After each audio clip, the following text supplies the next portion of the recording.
So, Lost Ark, a title that everyone and their mother seems to be talking about lately. Since its official Western release on February 12th, the game has exploded on Twitch and Steam, in the latter's case reaching the second highest all-time peak amount of players, overtaking CSGO and Dota 2. That is insane. The hype was very real for this title, and I wanted in on the action. Me and a bunch of my friends all got the Founders Pack, allowing us to play the game a few days before the official release, and it's been something of a party. We all hopped on Discord and waited patiently for the game to become available. It's such a fun time when you and your mates are excited to play a new title, and the last time I experienced something on this scale with my friends was with World of Warcraft. That is really cool. It brought us together again, and I appreciate that. This game is an MMORPG with a setup similar to the likes of Path of Exile and Diablo. There are 5 primary classes that each have either 2, 3, or 4 advanced classes, which you choose immediately after spawning into the game's world, leading to a total of 15 possible choices. I knew I wanted to play as an assassin, but was torn between the 2 options, Deathblade or Shadowhunter. The game allows you to test the advanced classes before you fully commit to one, but since I had no idea what I was doing at this point, my choice basically came down to how they felt and nothing else. There were several moments during the leveling process where I could not help but wonder if I made the right choice or not, but either way, I went with Shadowhunter and stuck with it. I think the combat in this game is really fun. For starters, it's extremely visceral and crunchy. You can feel each of your attacks, and it's very satisfying to connect with your abilities. You start your journey at level 10, giving you immediate access to 5 or 6 skills, which is more than enough for you to get going. You unlock new abilities every few levels, all of them can be greatly enhanced, and you're free to choose which ones you want to use. The skills even have their own progression systems called tripods, augmenting them even further at certain levels with added benefits. These tripods, particularly the second and third layers, can alter the behavior of the skills quite dramatically in some cases, and experimentation is entirely possible. You can reset your skill points whenever you want. It's something I found myself doing so often that I got an achievement for doing it over 150 times before I was level 40. The Shadowhunter gets a total of 18 abilities, not counting the 6 demon exclusive powers or the awakening skills, so there is a lot on offer. The Shadowhunter's class specialty is the Shadow Burst gauge. When the gauge is full, players can turn into a demon, giving them increased HP and movement speed, along with 6 ridiculously powerful skills. It is so much fun to transform into this thing and utterly annihilate my enemies, and my endgame build is centered around using it as much as possible, which is even better. Honestly, one of this game's biggest strengths is its ability to make you feel like an unstoppable badass, and it does that so well. The visceral nature of the combat aids in this regard tremendously, and it's a fun time. Now with all that said, there's no real challenge until the endgame. Lost Ark has a tame difficulty curve in its story, which I assume was done to make it easily progressible, similar to how Final Fantasy XIV handles its MSQ. I have no problem with this setup personally, since I'm used to it in Final Fantasy, and the endgame is usually where you find the most challenge anyway. I'll touch on some of the endgame content in a bit. Right from the get-go, the production values of the game are eye-catching to say the least. It's incredibly colourful, flashy, stylish. It fires on all cylinders as soon as you boot the game up. The level of detail in each area is frankly astonishing, and there's a huge variety of landscapes on offer, from lush green plains to barren wastelands, vast cities with stunning architecture, a sort of steampunk area, which was one of my favourites. This game really does have a bit of everything and never stagnates visually. It constantly changes things up and keeps it fresh. Particle effects are extra flashy, giving each ability its own unique flair. The entire game is a visual spectacle that seems hell-bent on one-upping itself. It just gets bigger and better the more you play. Lost Ark's story is quite the epic adventure, but not so much because of the actual narrative. The best moments come in the form of gameplay sequences, and some of them are nothing short of spectacular. When this game goes big, you can really feel it. At times, it is legitimately breathtaking. Almost all of these moments are done in real time as well, which is really cool, but I did notice several instances of graphical pop-up throughout my entire playthrough, along with some severe slowdown, and unfortunately for the EU servers anyway, that's not the worst of it. but for those minor issues I'm willing to forgive the game because of how over the top and audacious the rest of it is. These sequences are so dazzling that I almost feel they're worth the price of admission alone. There's a fairly lengthy build-up to these sections. It's a very linear adventure, and you're guided almost every step of the way to complete the game's story. To proceed onwards, you have to perform the most rudimentary of tasks that any fan of MMO should be familiar with.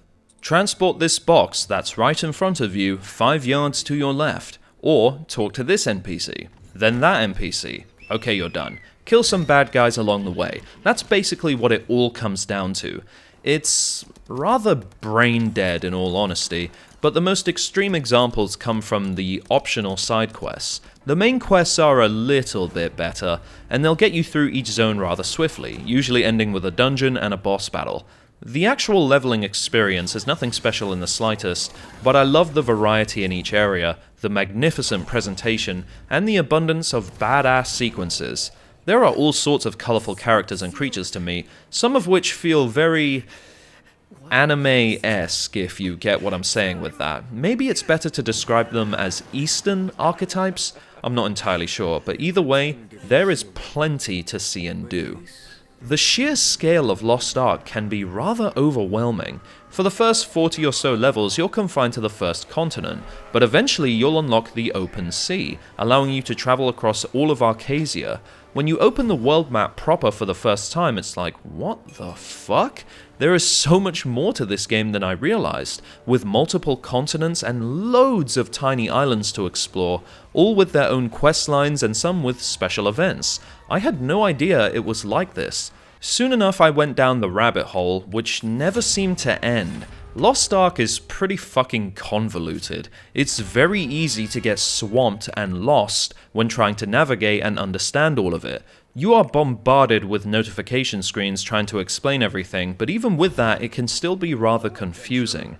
Whenever a new game comes out, especially an MMO, there's always a period where you're trying to find your bearings and familiarize yourself with it as much as you can, but the sheer amount of content and systems in this game is so massive that it may turn off those who aren't willing to spend time reading the dialogue boxes or perhaps looking up guides for optimization purposes.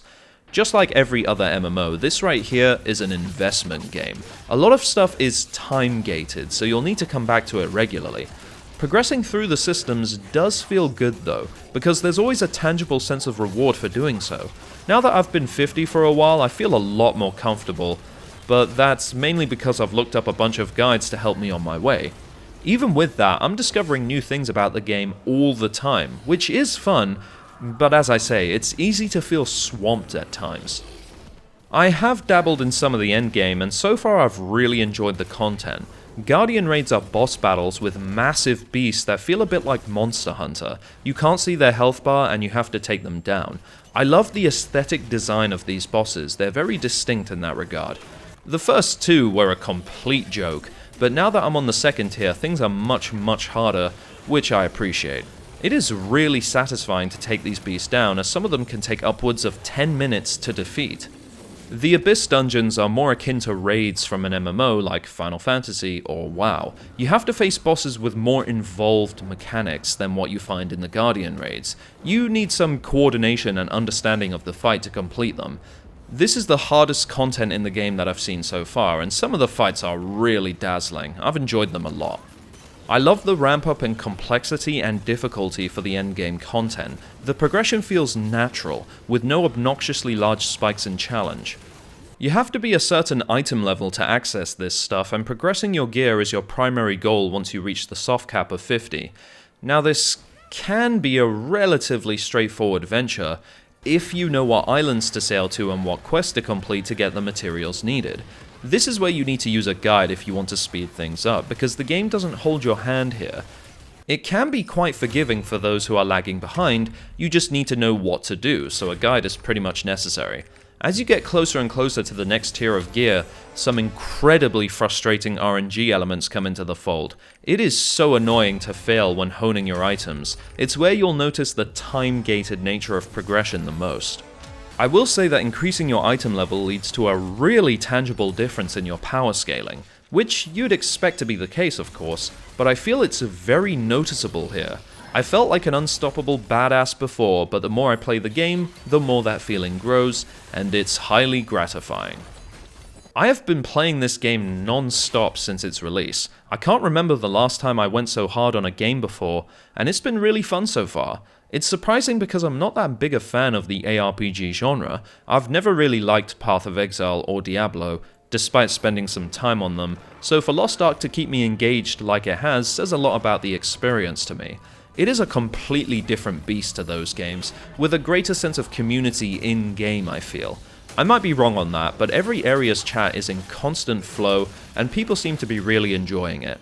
I love the feeling of decimating my enemies, as well as the rewarding progression systems, and there are so many badass moments that have kept me entertained from start to finish. With all that said, however, it's still early days, so we'll have to wait and see how long it lasts, but for now Lost Ark is looking pretty good. But unfortunately, the experience has been marred by technical issues on the EU servers. Forget the obscenely long queue times. In the middle of the day, my server just completely shits the bed. There's so much delay in everything you do that it is literally impossible to queue for anything. Matchmaking stops working. It's a very serious issue that needs to be addressed because it affects everyone playing and brings the progression to a screeching halt. Can you imagine the frustration of getting home from work, queuing for 3+ hours, only to be met with unstable and unreliable servers? And on the weekends, this issue occurs as early as the daily reset time. In the worst cases, nothing works. This issue is completely untenable, so I hope some sort of fix arrives soon. Fingers crossed, but I can't wait to see what the rest of the game has in store for me. It feels like it just gets bigger and better the more I play, and that is super exciting. That's going to be all from me for this video. Let me know what you think of Lost Ark in the comments section down below, and I'll see you next time. Cheers.